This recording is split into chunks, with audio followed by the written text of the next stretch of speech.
The first time the physiotherapist asked me to lift my arm over my head, and I couldn't. She didn't say anything. She just wrote something on her clipboard and told me she wanted to book a longer appointment for the following week. I remember thinking, that's odd, and then not thinking about it again, because by then I had trained myself very well not to think about things that were odd. I was 61 years old at the time.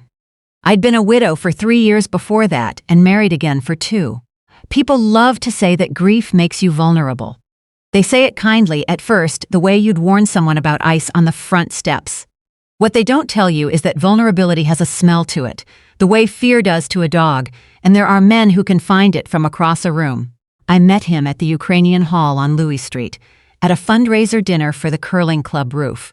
My first husband, Robert, no, that's not right. I'm not going to give him a name, he doesn't get one in my story anymore, so I'll just call him my first husband, had died 2 winters before, quietly, in his sleep, the kind of death you're supposed to be grateful for, and I was, mostly except that it left me alone in a house on Bellevue with 41 years of his shirts still in the closet and nobody to make coffee for in the mornings. My daughter, Poppy, had been after me for a year to come stay with her and my son-in-law in Barrie, and I kept telling her I was fine, and I was, in the way that a person can be fine and also be a little bit disappearing at the same time.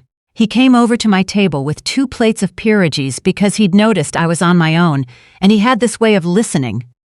Really listening, leaning forward, his eyes not moving off your face, that I hadn't experienced from a man in longer than I could say. He asked about my first husband. He asked what kind of man he'd been. He said, "You must miss him terribly," and when I started to cry a little, right there over the pierogies, he didn't look embarrassed the way most men do. He just put his hand over mine and let me. His name was Elliot. He was 64, a retired claims adjuster, a widower himself, he said. His wife had passed from cancer some years back, out west in Regina, before he'd moved to Sudbury to be near his brother. He had a good pension. He had a house on the other side of Ramsey Lake with a dock and a fireplace. He had, everyone agreed, beautiful manners. Within 6 weeks, he was taking me to Health Sciences North, just to sit with me while I had a cortisone shot for my knee, holding my purse in the waiting room like it was the most natural thing in the world. Within 4 months, he'd asked me to marry him, at the dock behind his house, with a ring that had belonged, he said, to his mother. My son Callum, sorry, I keep wanting to name people, old habit from telling this story so many times to myself in my head. My son was cautious. He asked a lot of questions Elliot didn't much care to answer, questions about the first wife, about where exactly in Regina she'd died, about why there didn't seem to be photographs of her anywhere in the house. But Poppy liked him. She said, "Mum, you've been alone long enough, let yourself be happy, and God help me. I wanted that so badly I stopped listening to the part of myself that was listening to my son." We married in October, a small ceremony at the church on Elm Street, 40 guests, a lunch afterward at the Legion Hall. I wore my late husband's mother's pearls. Elliot cried during the vows, real tears, and I remember thinking that a man who could cry like that in front of a room full of strangers must have a very soft heart underneath everything. It took him 4 months to hit me. We'd merged our finances by then. His idea, practical, he said. At our age, you don't want complications for your children to sort out later. Better to have one household account. I signed over my late husband's small life insurance payout and half the proceeds from selling my house on Bellevue into a joint account at the credit union. I kept my CPP and my little teacher's pension going into it too, all of it, because he made it sound like the mature thing to do, the thing 2 people who trusted each other would naturally do. It was a Tuesday in February, one of those Sudbury Tuesdays where the wind comes straight off the lake and the whole world is gray and white and nothing else. I had made a pot roast, his mother's recipe, which he'd given me handwritten on a recipe card, and I'd overcooked it a little because the roads were bad and I'd been late getting back from Costco. He looked at his plate for a long moment. Then he said very quietly, "I gave you my mother's recipe and this is what you do with it." I laughed, actually laughed, thinking it was one of those small marital complaints you're supposed to shrug off. That was my mistake. That laugh. His hand came across the table so fast I didn't see it coming, only felt it, my cheek on fire, my chair rocking back. I sat there with my hand pressed to my face, 62 years old, in my own dining room, absolutely unable to understand what had just happened to me. "Don't you dare laugh at me in my own house," he said. His voice had gone somewhere I'd never heard it go, flat and cold, nothing like the man who'd cried at our wedding. And then, 30 seconds later, he was on his knees beside my chair, sobbing, telling me his blood pressure medication had been making him erratic, that his doctor had warned him about mood changes, that he was so ashamed, that he loved me more than anything on this earth and he would rather die than hurt me again. He held my hands so tightly it almost hurt. He begged, "I want you to understand something, because I know exactly what some of you are thinking right now watching this." I was not a young woman. I had raised 2 children. I had buried a husband. I thought I knew what a lie sounded like. But shame does something to a woman my age that it does differently than it does to a young one. A young woman thinks, I can start over, there's time. A woman past 60 thinks, if I leave now, what's left for me? An empty apartment and a body that already aches in the mornings and children who will look at me with that particular pity reserved for old fools. I thought about my son's warnings, and I thought, if I leave, I have to admit he was right and I was a fool, and pride is a stronger glue than anybody wants to admit. So I stayed, and I told myself it was the blood pressure medication, and 2 days later there were 24 tulips on the counter. Real tulips, in February, which must have cost him a fortune at the florist on Regent, and a card that said he didn't deserve me. I covered the mark on my cheek with the good concealer I usually saved for church, and I told Poppy on the phone that everything was wonderful, better than wonderful, and I believed, mostly, that I was telling the truth. It was never really about the pot roast, of course. It became about everything, and then it became about nothing at all, which is worse, because at least when it's about something you can imagine controlling it. He started with my friendships first, the way I understand now they usually do. My Thursday coffee group at the Tim Hortons on Paris Street, 4 women I'd known since before my first husband died. He started calling it the gossip circle. Why did I need to see them every week? Didn't I have enough friend in him? Then it was my sister in Elliott Lake, no relation to his name. Just a strange coincidence of geography I used to think about at 3 in the morning. He'd get sullen for days if I so much as mentioned her, so I stopped mentioning her, and then I stopped calling her, and then, without my quite noticing when it happened, I stopped hearing from her either, because she'd gotten tired of a sister who never picked up. Then it was Poppy. It started small.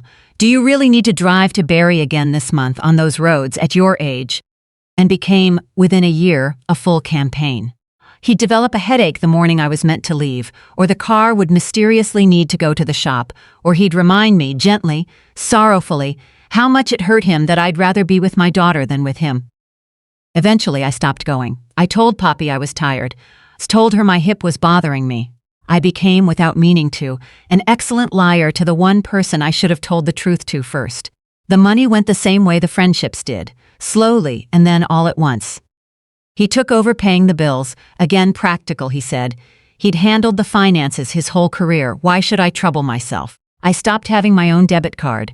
I got an allowance, $40 a week, cash, for what he called my personal things, and if I needed anything beyond that I had to ask and account for it, the way you'd account to a bank manager for a loan. When my son suggested, carefully, over Christmas dinner, that I might want to speak to a lawyer about protecting what was left of my late husband's estate, Elliot didn't say a word at the table.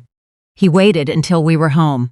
Then he informed me that if I ever went behind his back to a lawyer, he would make sure I understood exactly what betrayal felt like. I want to tell you about the day I tried to leave, because I think about it more than almost anything else from those years. It was the spring I turned 64. He had broken 2 of my ribs the week before.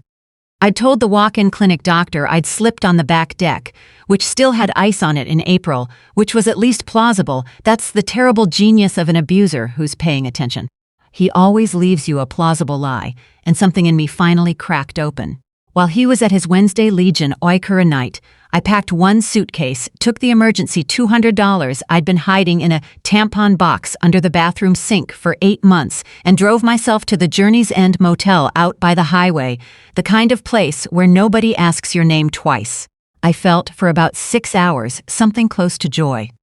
I remember sitting on that ugly motel bedspread eating a sub from the Mr. Sub next door and thinking, I did it, I actually did it. I am going to call Poppy in the morning and go stay with her until I figure out the rest. He found me by 11 that night. To this day I don't fully know how. I've wondered if he'd put something on my car, a tracker, the kind you can buy online for $80, or if he'd simply called every motel on the highway asking for me by name until one of the desk clerks, not thinking anything of it, confirmed I was there. He knocked on the door softly, almost gently, and when I looked through the peephole and saw it was him, my whole body went cold in a way I can still feel now if I let myself remember it. I didn't open the door, he didn't shout, didn't pound. He just stood there and talked, low and steady, through the wood for almost 20 minutes. He told me he understood I was scared, that this was his fault, that he only wanted to talk, that he'd sit in the parking lot all night if he had to, because he loved me too much to just let me disappear.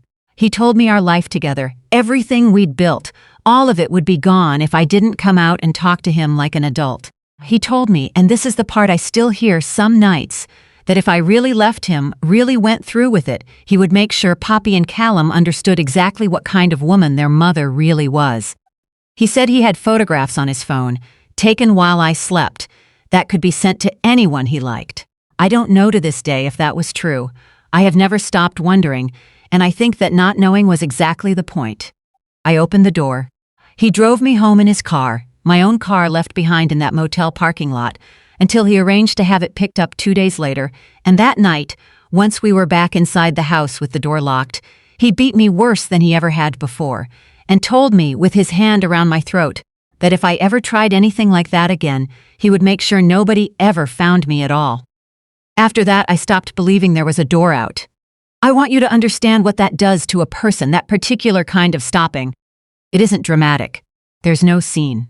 You simply wake up one day and realize you've quietly agreed to something, the way you agree, without noticing, to getting older. The final incident happened on a Sunday in November, almost 2 years after the motel. There'd been a Grey Cup party the day before at the Legion. He'd had a great deal to drink and lost $40 in the pool on the game, and by Sunday afternoon he was still simmering about it, the way weather sometimes builds instead of breaking. I'd gone to put the good china away after a lunch I'd made for absolutely no reason except to try to smooth things, and I dropped one of the gravy boats, his mother's gravy boat, from the same set as the pot roast recipe card. Isn't it strange? The things that seem to matter, and it shattered on the kitchen floor. He came at me so fast I don't fully remember the first few seconds. I remember my back hitting the edge of the counter.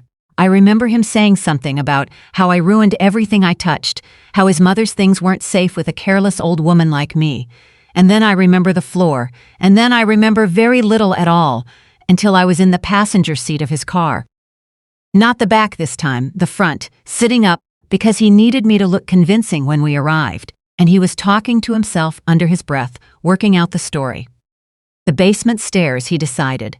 I'd gone down to get the folding table for a church thing and slipped on the 3rd step, the one he'd been meaning to fix. Wasn't that just like him? Never getting around to it? This was partly his fault, too.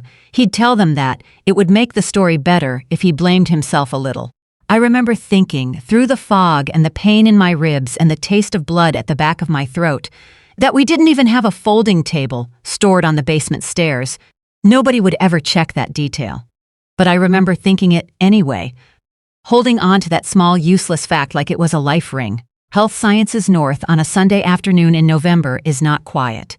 There'd been a car accident on the Kingsway that same hour, and the emergency department was full of the particular controlled chaos of a Canadian hospital in winter. He played the frightened husband beautifully, more beautifully than I think even he expected himself to, gripping the triage nurse's arm and saying his wife had fallen down the basement stairs. Please, please help her.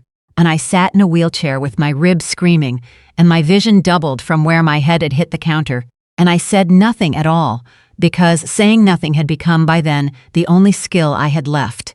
They took me back for x-rays first, for what they thought was a possible concussion and a fractured wrist. And it was there, in the imaging department, with Elliot required to wait in the family area because of hospital policy on radiology, that things began slowly to come apart at the seams he'd sewn so carefully. The technician doing my x-rays was a woman named Colette, somewhere in her 50s, with reading glasses pushed up into short gray hair and a manner that was brisk without being unkind.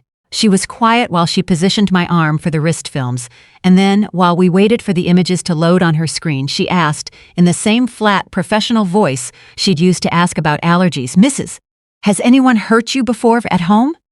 I told her about the basement stairs. I heard myself telling her, calm and practiced, the third step, the one he'd meant to fix, and she nodded and didn't argue with me, not then. But she was looking at the screen the whole time I spoke, not at me, and when the images resolved, she went very still.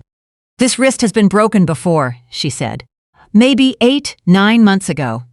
It healed a little crooked, which tells me it wasn't set properly, which tells me nobody brought you in for it at the time." She turned the screen slightly so I could see it, 2 pale lines of old mended bone that meant nothing to me and apparently meant a great deal to her. "And your ribs. I can see 2 healed fractures on the film we already have from triage, plus what looks like a fresh one today. Mrs., that's not one fall down a set of stairs. That's a history." I have relived that moment more times than I can count, the way her voice didn't rise, didn't perform shock, just laid the truth out flat on the light box between us like something she'd done, God help her, more times than any of us would want to know.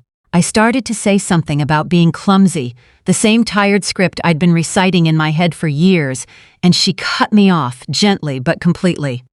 "I'm going to send for the emergency physician before we do anything else," she said.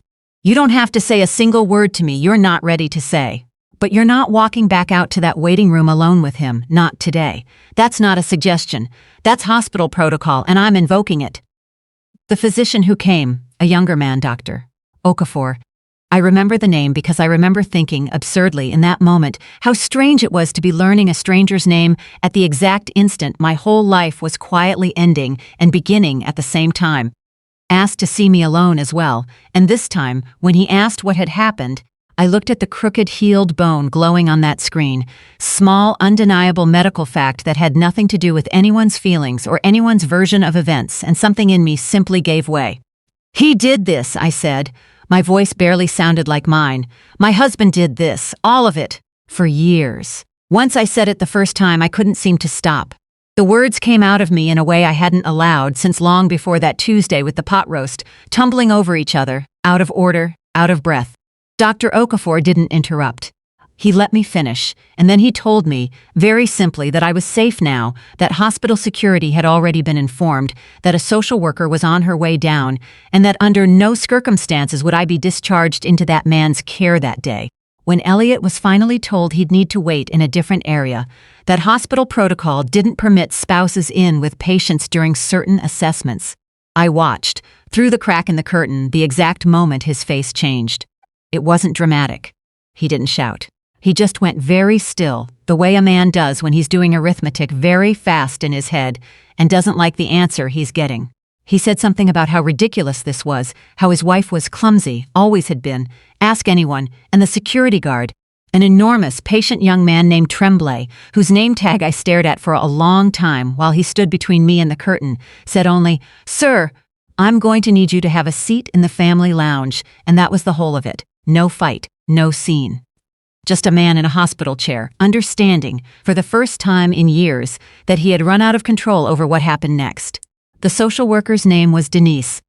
No, wait, I said I'd stop naming people who don't need to be named in this, so let's just say she had kind eyes and a folder full of pamphlets she didn't push at me too fast, and a way of asking questions that made it clear, without her ever having to say so directly, that she had heard this story, or one very like it more times than anyone should have to.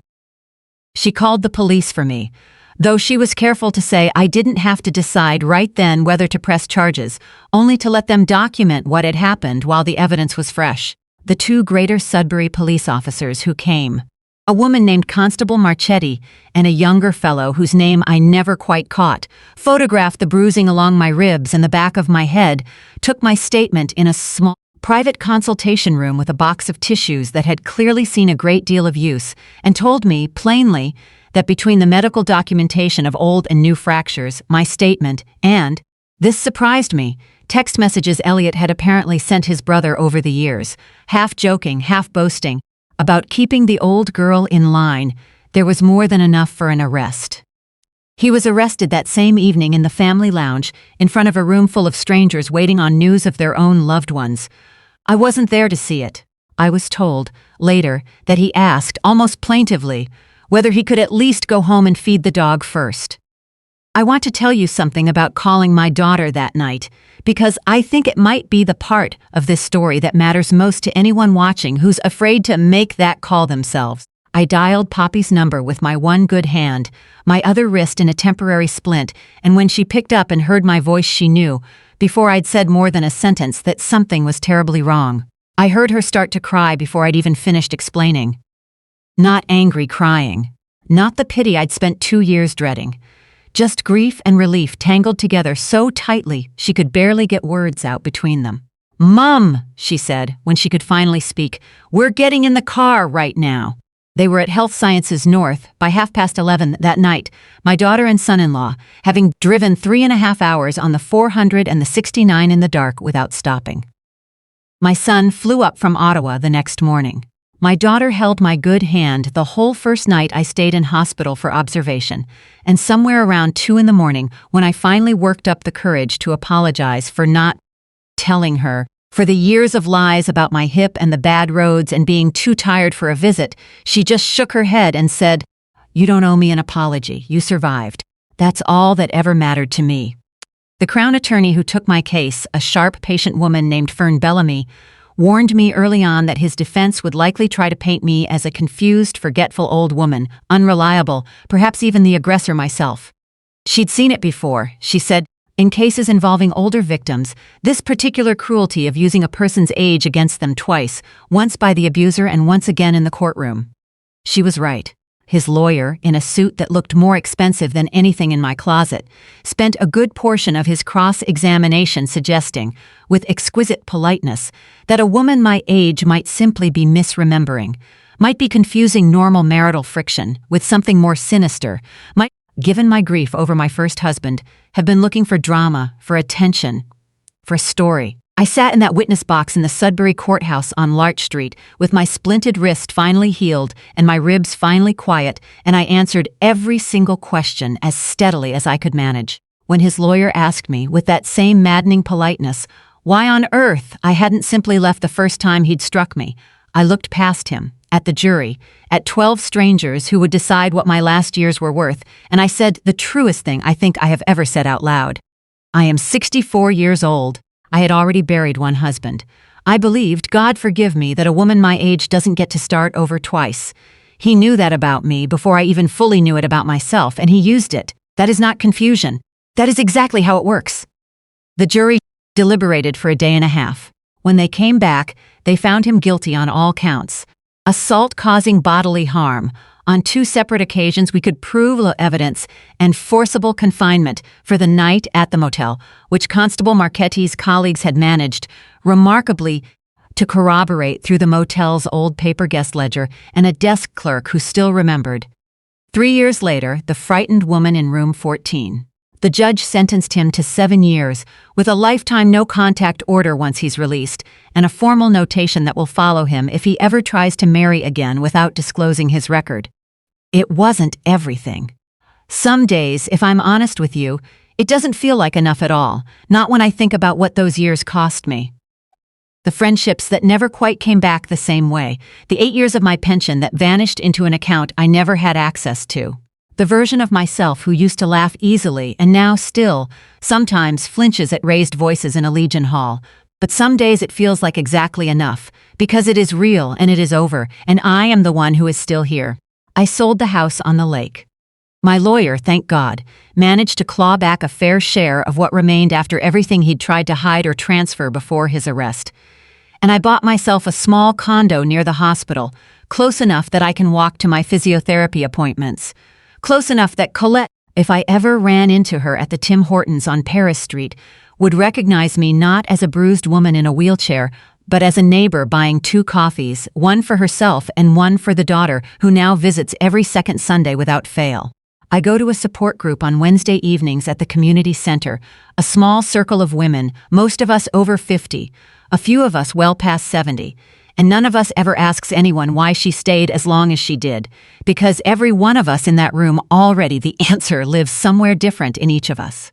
And none of those answers make a woman foolish. They make her human and afraid and hopeful in the particular way that hope becomes dangerous only when it's aimed at the wrong person. If you are watching this tonight and some part of what I've said has landed somewhere too close to your own life, I want you to hear this clearly, the way I wish someone had said it to me, plainly, without pity, years before that gravy boat ever hit my kitchen floor. Being older does not mean your last chapter is already written. It does not mean you forfeit the right to safety, or dignity, or a locked door that only you have the key to. If you are in danger right now, call 911. If you need somewhere to talk it through, to make a plan, to simply say the words out loud to someone who has heard them before and will not flinch, Victim Link is there for you at 1-800-563-0808, any hour of the day or night, anywhere in this country, and they will not make you decide anything you're not ready to decide. They will only listen, the way that technician with the gray hair and the reading glasses listened to me, calm and steady, when I finally stopped performing my own clumsiness and told the truth. I used to think love at my age was the last good thing I might ever be offered, and that I had to hold on to it no matter what it cost me. I know better now. The last good thing I was ever offered wasn't him at all. It was a quiet radiology room, a stranger with kind, unhurried eyes, and one simple question I had been waiting 7 years for someone to finally ask.